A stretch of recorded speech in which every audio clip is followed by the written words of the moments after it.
Sampai ada seorang khalifah pada masa Bani Umayyah, yaitu Abdul Malik bin Marwan kalau saya tidak salah, pernah berkata, seandainya kisah atau perbuatan umat Nabi Lut itu tidak dikisahkan di dalam Al-Quran, aku tidak bisa membayangkan hal itu terjadi pada manusia. Saking buruknya perbuatan tersebut. Oleh karenanya hukuman yang ada dalam agama kita adalah hukuman yang paling maksimal. Walaupun para ulama berbeda pendapat, Imam Syafi'i, Imam Malik dan yang lainnya sepakat hukumannya adalah hukuman yang paling maksimal, yaitu hukuman mati bagi orang yang melakukan perbuatan tersebut. Walaupun sedikit perbedaan di antara mereka tentang tata caranya. Yang paling terkenal adalah yang disebutkan oleh Imam Abu Hanifah, yaitu dilempar dari tempat yang tinggi kemudian dilempar dengan batu, sebagaimana yang pernah dialami oleh umat Nabi Lut alaihi salam. Innal ladzina amanu wa 'amilus salihati kanat lahum jannatul firdausi nuzula khalidina fiha la yabghuna 'anha hiwala. Qul law kana al-bahru midadan li kalimati rabbi lanafida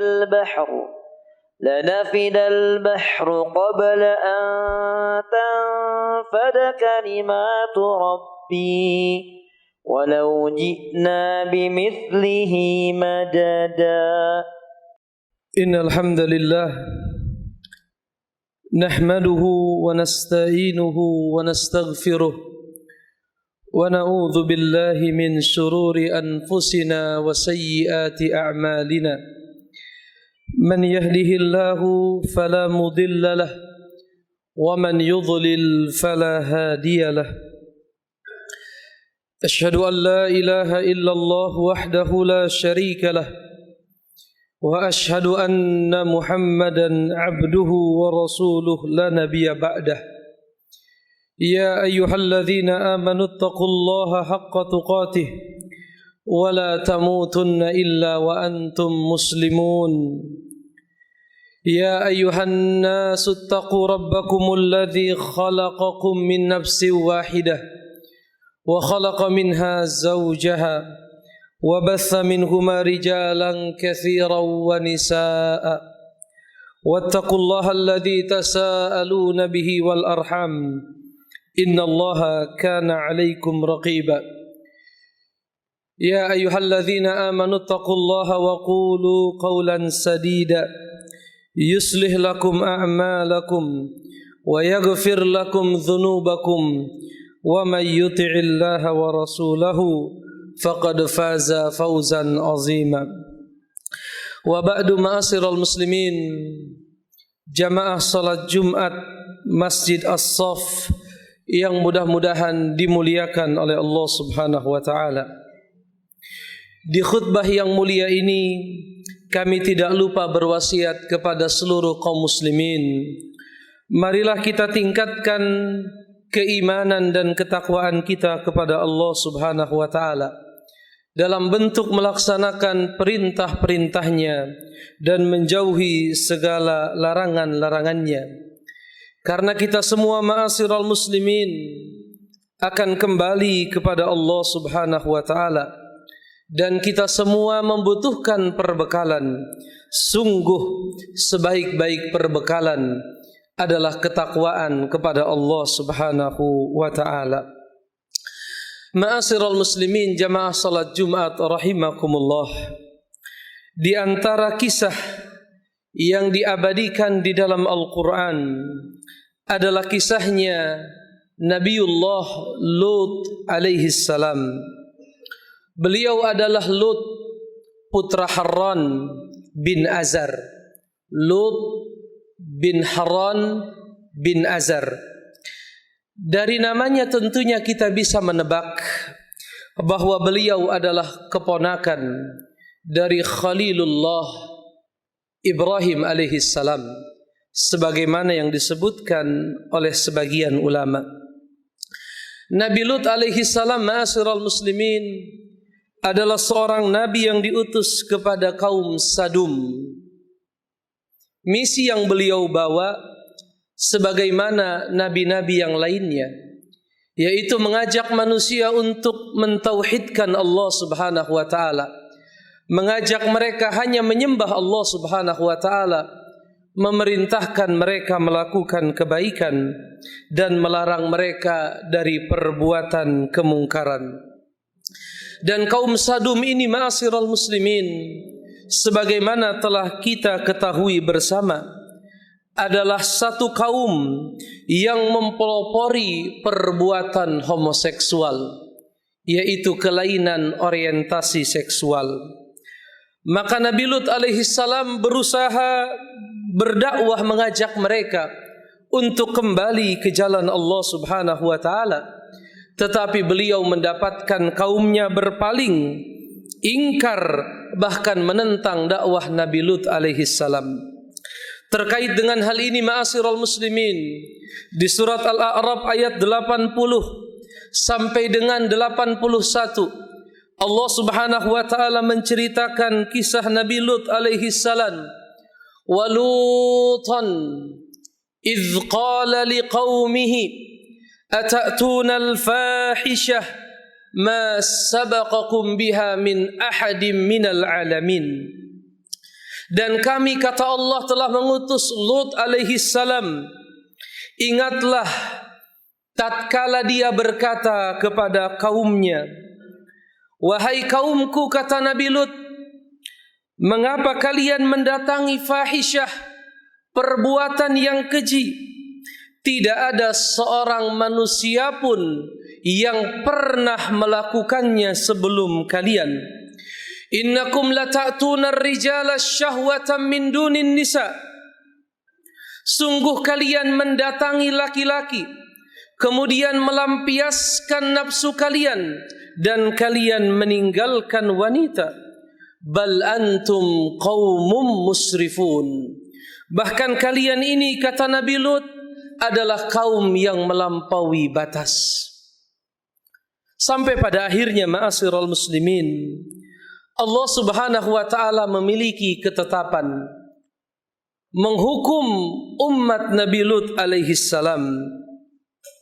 Dan ketika hari itu datang, Nabi Lut mendapatkan kesusahan yang begitu luar biasa, kesedihan yang begitu mendalam. Beliau merasakan dadanya menjadi sempit, mendapatkan realita sebentar lagi umatnya akan mendapatkan hukuman, sebagaimana yang Allah Subhanahu wa taala abadikan di dalam surat Hud ayat yang ke-77. Walamma ja'at rusuluna lutan si'a bihim. Maka tatkala utusan kami, kata Allah, datang menemui Lut alaihi salam, si'a bihim wa dhaqa bihim dzar'a. Maka Lut alaihi salam merasa susah dan dadanya terasa sempit. Dalam kondisi begitu bersedih, Nabi Lut alaihi salam berkata, qala hadza yaumun asib. Lut berkata alaihi salam, sungguh ini adalah hari yang sulit bagiku. Kedatangan para malaikat yang sebenarnya datang membawa hukuman dari Allah Subhanahu wa taala segera terdengar oleh umat Nabi Lut alaihi salam. Maka bersegeralah mereka datang menampakkan kekejian mereka di hadapan Nabiullah Lut alaihi salam. Terkait dengan hal ini, Allah Ta'ala berfirman di ayat 78 di surat yang sama. Waja'ahu qaumuhu yuhra'una ilaihi. Dan kaumnya segera datang menemui Nabi Lut. Wa min qablu kanu ya'maluna as-sayyi'at. Dan memang sejak dahulu mereka telah melakukan perbuatan-perbuatan yang buruk. Melihat kedatangan umatnya, Nabi Lut alaihi salam berkata, qala ya qaumi haula'i banati hunna atharu lakum. Wahai kaumku, Itu di sana ada putri-putriku, yaitu di sana ada ada wanita dari kaumku. Hunna atharu lakum. Bukankah mereka lebih suci untuk kalian? Fattaqullaha wa la tukhzuni fi dhaifi. Takutlah kalian kepada Allah Subhanahu wa taala, dan jangan kalian membuatku malu di hadapan tamu-tamuku. Alaysa minkum rajulur rasyid? Apakah sudah habis orang yang pandai di antara kalian? Ma'asyiral muslimin, kita bisa membayangkan betapa luar biasa penyimpangan yang terjadi.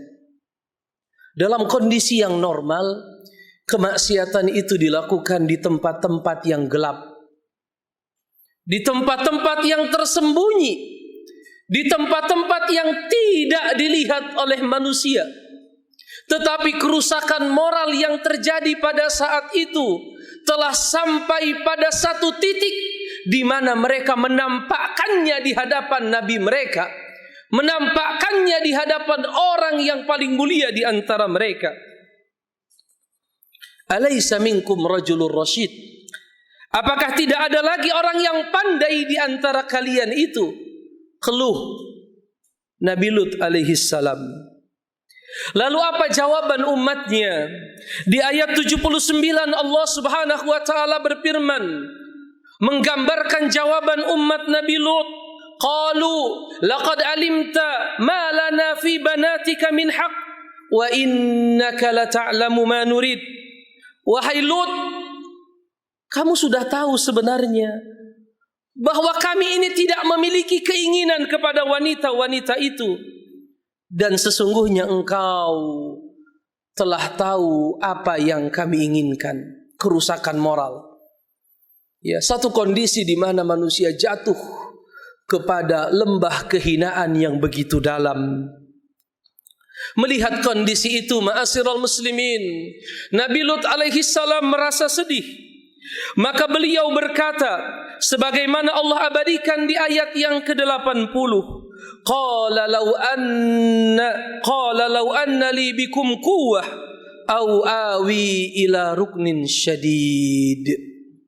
Nabi Lut berkata, duhai sekiranya aku memiliki kekuatan untuk menolak perbuatan kalian ini, au awi ila ruknin syadid, atau aku dapat berlindung kepada keluarga yang kuat. Hari itu Nabi Lut berandai-andai, seandainya aku punya kekuatan untuk menghentikan kalian, atau seandainya aku bisa mendatangi satu komunitas yang besar, satu kekuatan yang besar untuk bisa menghentikan kalian. Barangkali di dalamnya ada pesan, ma'asyiral muslimin, bahwa siapapun di antara kita, apabila dia bisa memegang bagian-bagian penting dari kekuasaan untuk dia gunakan beramar ma'ruf nahi mungkar, maka ambillah. Ketika dia memiliki kemampuan, memiliki kesempatan untuk mendapatkan kekuasaan yang dengannya dia beramar ma'ruf nahi mungkar, maka lakukanlah. Karena sesungguhnya agama ini adalah akan tegak dengan Al-Quran yang memberikan petunjuk dan pedang yang memberikan perlindungan. Pedang di sini kata para ulama adalah satu kinayah dari kekuasaan. Di ayat yang ke-81 Allah Subhanahu wa taala mengabadikan ucapan para malaikat kepada Nabiullah Lut alaihi salam. Qalu ya Lutu, mereka berkata, wahai Nabi Lut, inna rusul rabbika la yasilu ilaik. Sesungguhnya kami adalah utusan dari Allah Subhanahu wa taala. Mereka itu tidak akan mampu mengganggumu wahai Lut. Fa asri bi ahlika bi qit'in minal lail wa la yaltafit minkum ahadun illa imra'atak. Wahai Lut, nanti malam engkau berangkat, ajak semua keluargamu, tinggalkan negeri ini, dan jangan ada seorang pun di antara kalian yang menengok ke belakang kecuali istrimu. Istrimu, istrinya Nabi Lut, seorang wanita normal, memiliki suami, memiliki anak, memiliki keluarga. Lalu ada apa dengan istrinya Nabi Lut alaihi salam? Innahu musibuha ma asabahum. Sesungguhnya istrimu itu akan mendapatkan musibah yang sama seperti yang akan didapatkan oleh umatmu. Bukan karena dia memiliki kelainan, tetapi karena dia diam. Atau barangkali dia mendukung perbuatan yang keji tersebut, ma'asyiral muslimin. Oleh karenanya berhati-hati. Barangkali kita selamat dari perbuatan tersebut, tetapi jangan sampai kita menjadi wasilah propaganda kaum LGBT. Jangan sampai kita menjadi sarana pemikiran tersebut tersebar di masyarakat. Apalagi sampai diberikan tips-tips. Cara-caranya, kalau Anda tidak diterima di negeri ini, pergi ke negeri A, ke negeri B, ke negeri C, Anda akan mendapatkan pengakuan. La haula wala quwata illa billah. Inna mau'idahumus subh alaysa subhu biqarib. Sesungguhnya waktu di mana hukuman itu datang adalah di waktu subuh. Bukankah waktu subuh itu dekat? Di ayat 82 Allah Subhanahu wa taala menggambarkan hukuman yang Allah turunkan kepada mereka. Falamma jaa amruna ja'alna 'aliyaha safilaha wa amtarna 'alaiha hijaratan min sijilin mandud. Maka ketika keputusan kami datang, kata Allah, kami menjungkir balikkan negeri kaum Nabi Lut alaihi salam dan kami hujani mereka bertubi-tubi dengan batu dari tanah yang terbakar. Mudah-mudahan kisah ini bisa kita ambil pelajarannya agar kita ke depannya bisa waspada dan bisa berhati-hati menjaga keluarga kita sebaik-baiknya. Mudah-mudahan Allah jauhkan kita dan keluarga kita dari perbuatan-perbuatan yang dimurkai Allah Subhanahu wa taala. Aqulu qauli hadza wa astaghfirullah li wa lakum fastaghfiruhu innahu huwal ghafurur rahim.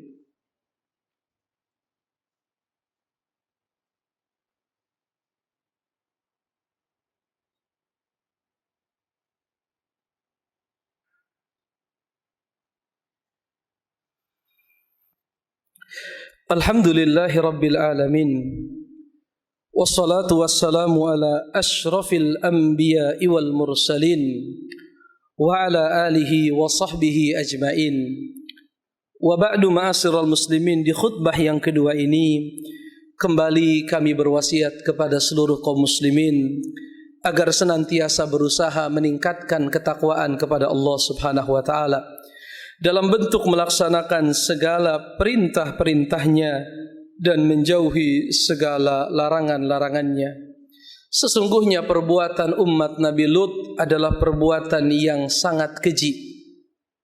Ya, sampai ada seorang khalifah pada masa Bani Umayyah, yaitu Abdul Malik bin Marwan kalau saya tidak salah, pernah berkata, seandainya kisah atau perbuatan umat Nabi Lut itu tidak dikisahkan di dalam Al-Quran, aku tidak bisa membayangkan hal itu terjadi pada manusia.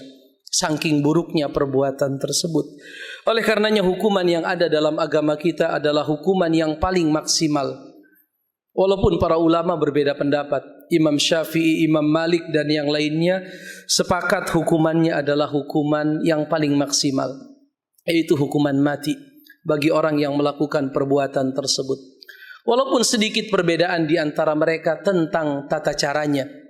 Yang paling terkenal adalah yang disebutkan oleh Imam Abu Hanifah, yaitu dilempar dari tempat yang tinggi kemudian dilempar dengan batu, sebagaimana yang pernah dialami oleh umat Nabi Lut alaihi salam.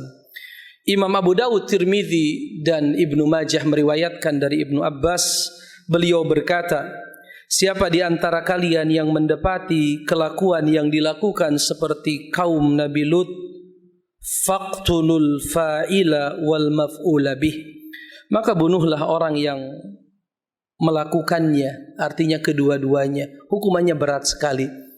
Walaupun tentunya antara hukum dengan pelaksanaan tentunya memiliki aturan-aturan yang tidak bisa kita kerjakan sendiri-sendiri. Tetapi ini kita sampaikan sebagai peringatan tentang betapa luar biasa besar dosa perbuatan umat Nabi Lut alaihi salam.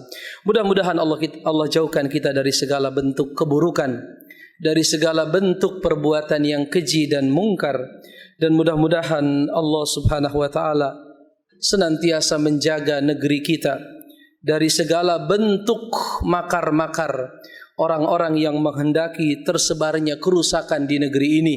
Dan mudah-mudahan Allah Subhanahu wa taala senantiasa memberikan kita petunjuk ke jalan yang lurus, jalan yang mengantarkan kita kepada keridhaan Allah Subhanahu wa taala.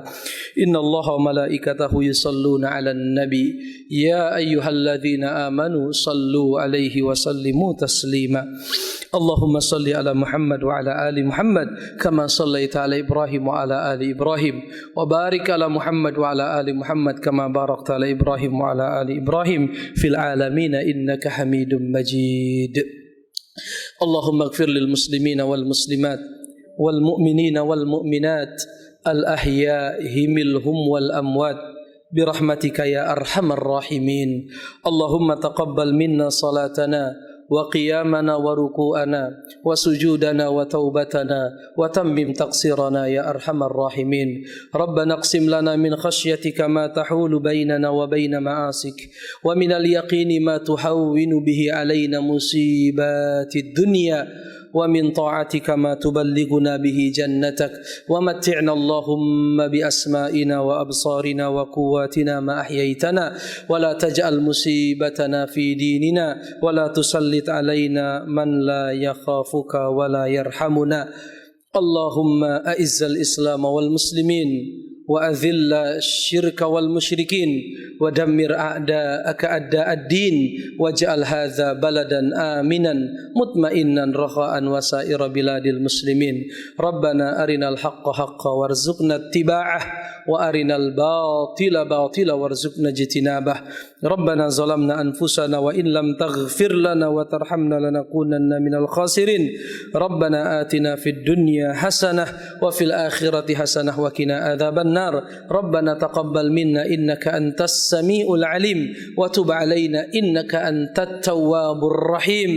سبحان ربك رب العزة عما يصفون وسلام على المرسلين والحمد لله رب العالمين. أقم الصلاة. قل إنما أنا بشر مثلكم يوحى إلي أنما إلهكم إله واحد